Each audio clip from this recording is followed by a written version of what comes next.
O nosso tema, como o Valfrido já anunciou, a mágoa aprisiona, o perdão liberta. Essas nossas breves reflexões, nós tomamos como base um pequeno videozinho que está no YouTube de Haroldo Dutra, que se intitula O Poder do Perdão. É um vídeo aproximadamente de 4 minutos. É impossível relacionarmos no mundo sem ter, uma hora ou outra, ter que perdoar.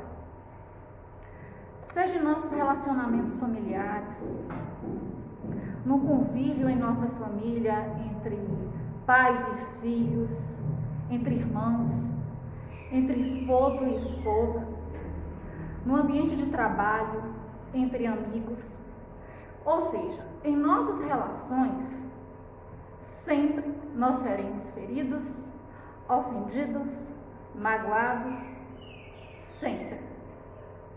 É impossível manter um relacionamento sem exercer o perdão diariamente. É impossível um casal manter-se casado se não exercitar o perdão diariamente. Isso porque todas essas situações desagradáveis que nos acontecem, elas são inevitáveis em nossa vida. Ou seja, nós não temos o controle. E nós nos magoamos porque lá no nosso inconsciente nós temos a impressão de que controlamos tudo o que acontece em nossas vidas, inclusive as pessoas. E quando as coisas acontecem, coisas que nós não esperamos, ou as pessoas fazem conosco coisas que nós não esperamos delas, aí nós nos magoamos. Que também a mágoa que nasce em nós, o sofrimento que nasce em nós, a decepção, a revolta que nasce em nós, também a gente não consegue evitar. Por mais que saibamos que o perdão, como todas, ou seja, a mágoa, como todas as religiões pregam, que é um mal pernicioso, que acaba com a nossa felicidade, mesmo sabendo disso, isso em nossas vidas parece não passar de uma mera informação. Ainda nós não internalizamos profundamente esse ensinamento a ponto de colocar isso em prática em nossas vidas. E quando a situação desagradável nos acontece e a gente fica com raiva, o pior de tudo é quando chega no dia seguinte, passa 2 dias, uma semana, passa 2 meses, 3 meses, passa um ano, vários anos, e a gente sempre reporta aquele acontecimento infeliz e começamos a sentir os sentimentos que nós sentimos no momento que aconteceu tudo de novo. É só lembrar que o nosso coração enche de raiva, de rancor, de ódio, ou seja, nós estamos ressentindo tudo de novo. Nós estamos sentindo todas as emoções que nós sentimos naqueles momentos infelizes, tudo novamente. É o ressentimento. E esse ressentimento alimenta a nossa mágoa, alimenta e vai alimentando, e quanto mais ressentimos, mais a nossa mágoa se fortalece dentro de nós, até criar raízes. E quanto mais tempo nós passarmos com essa mágoa aprisionada no nosso coração, em nossa alma, mais difícil será arrancá-la de lá. Mais tempo nós vamos levar para perdoar. A mágoa é um sentimento mais destruidor que um coração pode carregar. Ela é tão destruidora que ela enfraquece o nosso sistema imunológico, tão destruidora que gera até um câncer. Porque quando nós carregamos a mágoa instala, ela vai se instalar numa parte do nosso corpo ou do nosso psiquismo mais frágil, mais fragilizado. Porque todos nós, em nosso corpo, a gente sempre tem uma parte, um órgão que é mais fragilizado. Às vezes não pode acontecer situação desagradável nenhuma conosco, que já está com o nosso estômago, quando não, o fígado, os rins, a garganta, dores de cabeça. Quando não, a parte psíquica nos traz um sofrimento e uma depressão profunda, oriundos dessas situações desagradáveis que nos acontecem e nós não conseguimos perdoar. E aí tomamos os remédios. Quando a coisa piora, aí surge a doença. A doença é o estágio último da mágoa. E aí não tem jeito, é o estágio último. É a mágoa se expurgando no corpo físico. E aí precisamos de uma cirurgia. Os remédios, as cirurgias são recursos valiosos da medicina terrestre. Ou seja, cura o nosso corpo e apazigua os nossos sofrimentos psíquicos. Mas pode até curar a doença do corpo. Mas se nós quisermos a cura verdadeira, nós temos que fazer uma abordagem contrária. Uma abordagem não de fora para dentro, mas uma abordagem interior. E nos questionar. Todas as vezes que a doença chega em nossa vida, qual foi o motivo daquela doença? Qual é a causa? E nós, nessa reflexão profunda, nós vamos encontrar a resposta de que é o nosso espírito que é doente, que adoece o nosso corpo. É o nosso espírito. Nós vamos perceber as nossas posturas equivocadas diante da vida, a nossa forma de lidar com a vida, com os acontecimentos infelizes da vida. A gente desequilibra, a gente revolta. Nós vamos perceber o tipo de pensamento que nós temos, as coisas que falamos, ou seja, tudo isso contamina o nosso corpo e o nosso psiquismo. Além disso, a mágoa é uma energia tão densa, tão escura, que ela recobre toda a nossa alma e fica na nossa alma como um escudo, dificultando a aproximação dos espíritos protetores até a nós. Conta certa vez, há muitos anos, que Chico Xavier, ele tinha uma cachorrinha. E essa cachorrinha, ele recebeu, foi uma cachorrinha de rua, e essa cachorrinha, ela portava uma certa deficiência. Aconteceu um dia que essa cachorrinha, ela adoeceu gravemente. E Chico Xavier, quando ele voltava do centro, pois atendia muitas e muitas pessoas, ele chegava de madrugada em casa. E ele tinha sempre que cuidar daquele cachorrinho. E dava o maior trabalho para ele. Muito trabalho. Ele chegava altas horas da madrugada. Em vez de descansar, não. Ele ia cuidar do cachorrinho doente. Uma amiga, vendo toda aquela situação de Chico, de muito cansaço, ela resolveu ajudá-lo.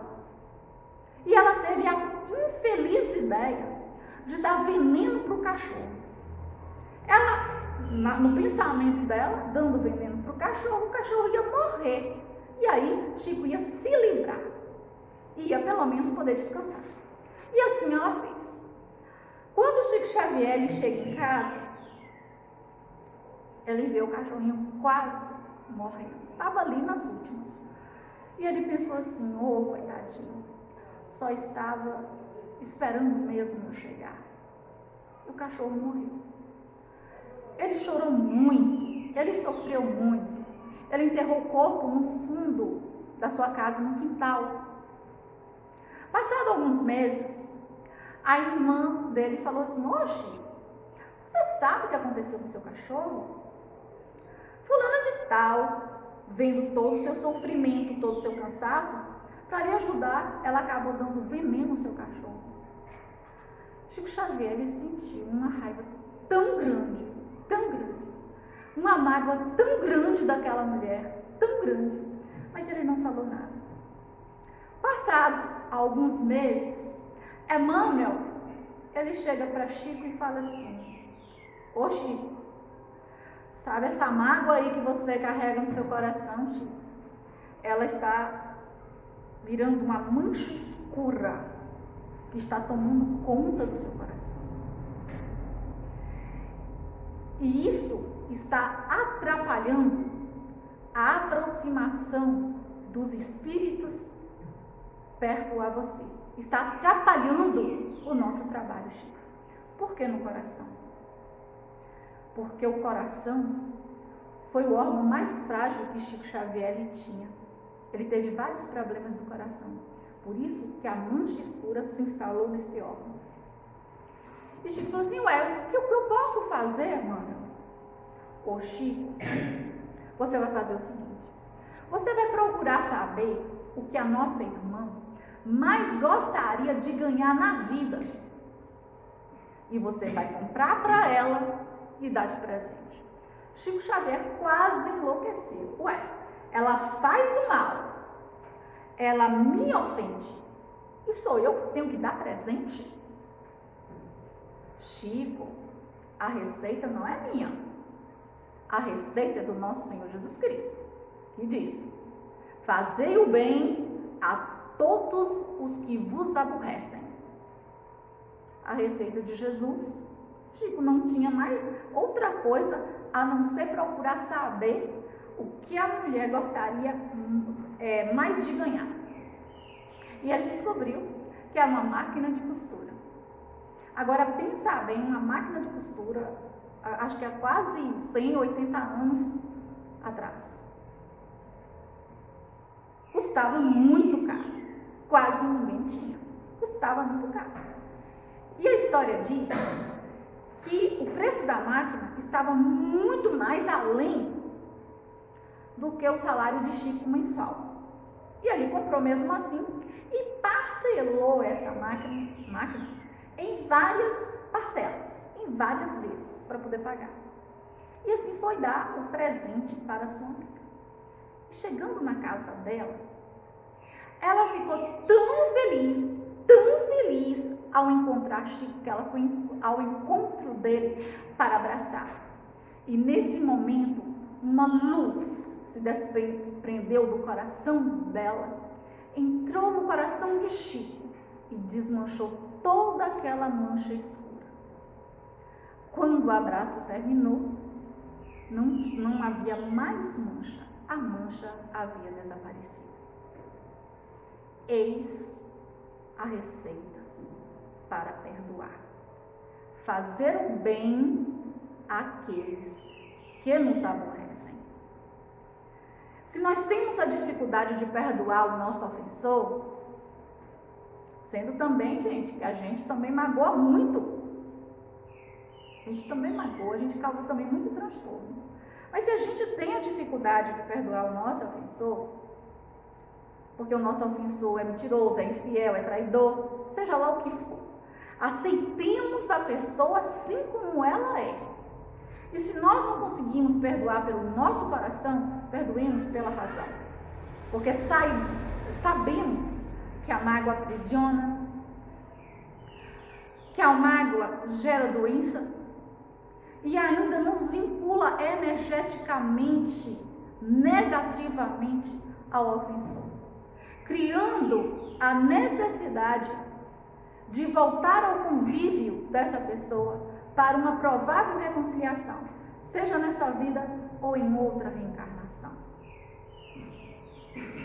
Então, o convite, para finalizar, o convite nesta manhã fica que quando chegarmos em casa, que possamos fechar os olhos, nos conectar com Deus, com Jesus e sondar o nosso coração. Se há alguns resquícios de mágoa, de raiva, de ódio, de ressentimento que nutrimos por alguém, vamos visualizar essa pessoa, envolver essa pessoa em amor, em paz, em tranquilidade e dizer com toda a sinceridade do nosso coração: eu te perdoo. Você está livre. Pode seguir. Porque o perdão é o maior presente que nós podemos dar a alguém. Mas o maior beneficiado somos nós. Porque o perdão, ele liberta. Muito obrigada a todos pela atenção. Bom, gente, bom dia de novo. A luz do mundo. Esse é um dos nomes ilustríssimos, referência nobre relacionada justamente ao nosso Mestre Jesus, que também é chamado de Cordeiro de Deus, que tira o pecado do mundo, Príncipe da Paz.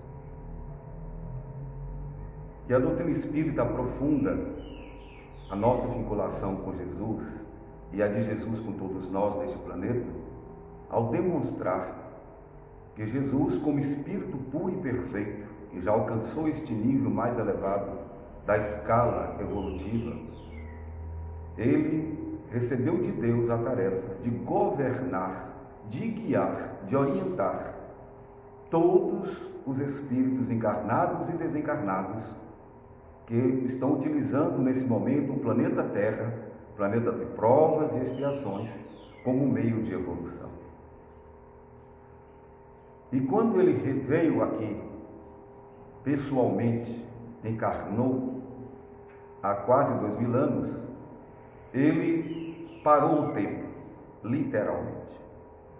Começou-se uma nova contagem, de uma nova era, de um período de transição planetária, preparando os caminhos para que este planeta de provas e expiações passe à condição de planeta de regeneração, onde apenas os brancos e pacíficos herdarão a Terra, poderão continuar usando este planeta como roteiro de progresso moral e espiritual. Então ele é a luz do mundo. Existem referências inúmeras a respeito de Jesus e a sua importância para todos nós. Ele que, como Espírito puro, entre os que viveram e estão ligados a esse planeta, é o único que tem luz própria. Nós ainda não. Nós estamos como centelha divina, trabalhando há milênios e vamos continuar trabalhando para desenvolver a nossa luz própria, a partir da nossa essência divina. Mas Jesus, ele já é a luz própria, ele já tem a luz própria. E é tão grandiosa que a referência espiritual sobre esta dimensão luminífera do Mestre Jesus equivale aos raios solares. Assim como o Sol, essa estrela de quinta grandeza, tem uma importância enorme para que a vida se mantenha em todo o sistema solar. Sem o Sol nada poderia existir.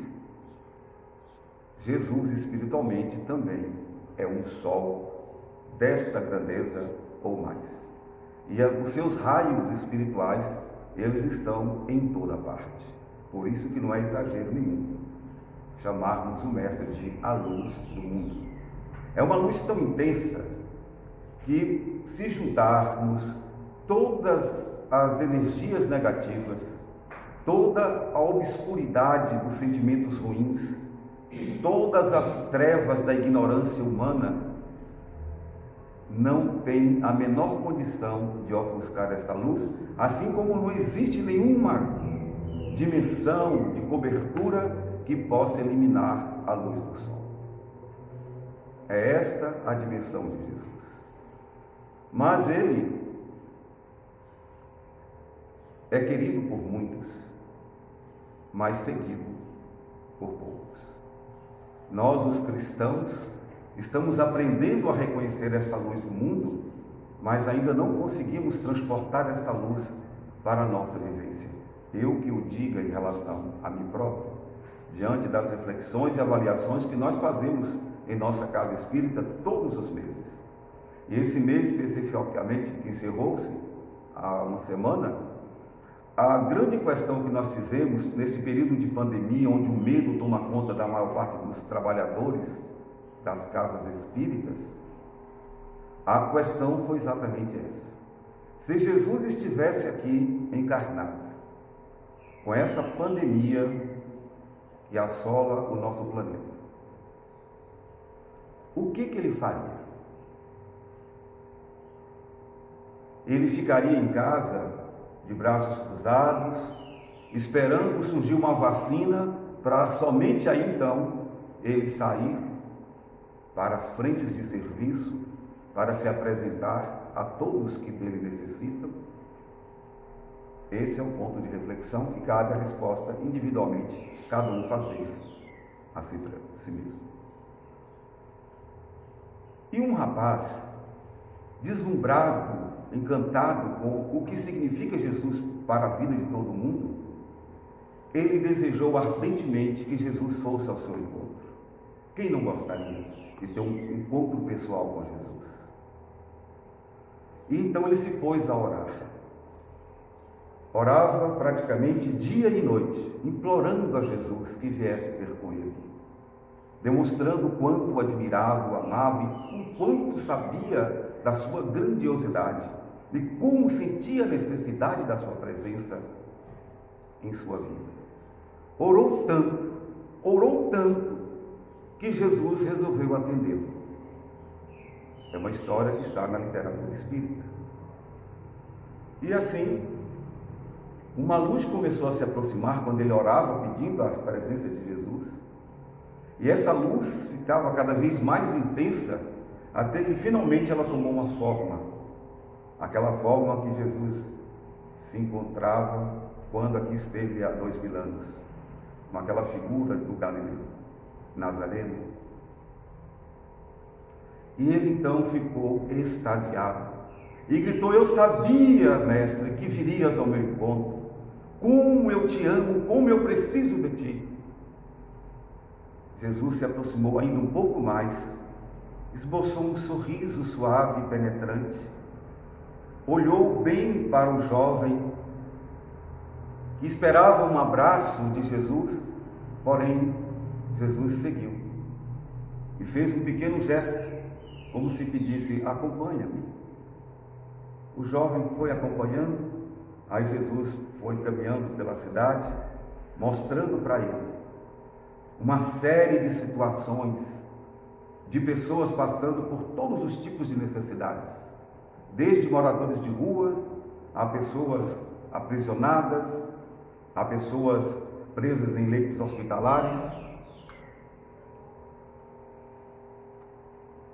pessoas passando por momentos de profunda tristeza na alma, de desânimo, de abatimento, pessoas com transtornos mentais graves. E assim Jesus apontou para ele e deu-lhe um sorriso e se foi. E aí o jovem entendeu e se lembrou que ele tinha lido no Evangelho de João um momento em que o João Evangelista, ele narra os últimos momentos dos 12 apóstolos com Jesus na intimidade da última ceia. E ali Jesus disse: chegou a hora, eu vou partir, mas eu não vos deixarei órfãos. E João lhe pergunta: mestre, não nos abandone. E Jesus insiste que não deixará ninguém órfão, que ele estará presente em vários lugares. Insistindo um pouco mais, João quis saber: mas como assim? E aí Jesus descreve: quando você me der o de comer quando eu estiver com fome, o de beber quando eu estiver com sede, quando você me agasalhar quando eu estiver com frio, quando você me der um teto quando eu não tiver onde morar, quando você for me visitar quando eu estiver preso numa cadeia ou quando eu estiver preso num leito de hospital. Mas Senhor, aí insiste um pouco mais João, quando é que nós vamos vê-lo nessa condição? E Jesus disse: fazei isso a qualquer um dos meus irmãos pequeninos da terra, nestas condições, que é a mim que o fazeis. E é isso que a gente entende. O que Jesus espera é que nós o encontremos nas pessoas que precisam de alguma forma, do nosso auxílio, da nossa generosidade, da nossa compaixão, do nosso amor. E é assim que a doutrina espírita se apresenta na atualidade, trazendo de volta a mensagem genuína de Jesus para o mundo. Ele que se auto-intitulou o Filho de Deus, que veio ao mundo para nos mostrar um caminho que vai nos conduzir de volta à casa do Pai. E é assim que a gente encerra essa nossa reflexão, lembrando sempre que Jesus, assim como o sol, tem a sua luz disponível o tempo todo para quem queira se auto-iluminar. Mas para que essa luz penetre em nós, é a prática do bem, sempre, em todas as formas ensinadas por Ele, inclusive na forma de perdão, como acabamos de ouvir. É assim que nós estaremos sentindo, de fato, a presença de Jesus. Admirá-lo apenas, adorá-lo apenas, não é suficiente. Lembremos que, além de orar, nós precisamos amar. E amar é ação. Ação em relação a toda e qualquer pessoa que, de uma forma ou de outra, possamos servir, possamos ser úteis. Já que ele encerrou aquela conversa dizendo, lá na Santa Ceia, que ele mesmo não veio ao mundo para ser servido, mas veio para servir. E quem quiser ser o maior no céu, que seja o menor na terra. Aquele que auxilia mais, que se doa mais, que se desapega mais, que se desprende mais em favor do outro. E assim ficou registrada para sempre a mensagem. Ele é realmente a luz do mundo e podemos fazer o nosso esforço para que ele também seja a luz do nosso mundo interior. Muito obrigado a todos pela respeitosa atenção.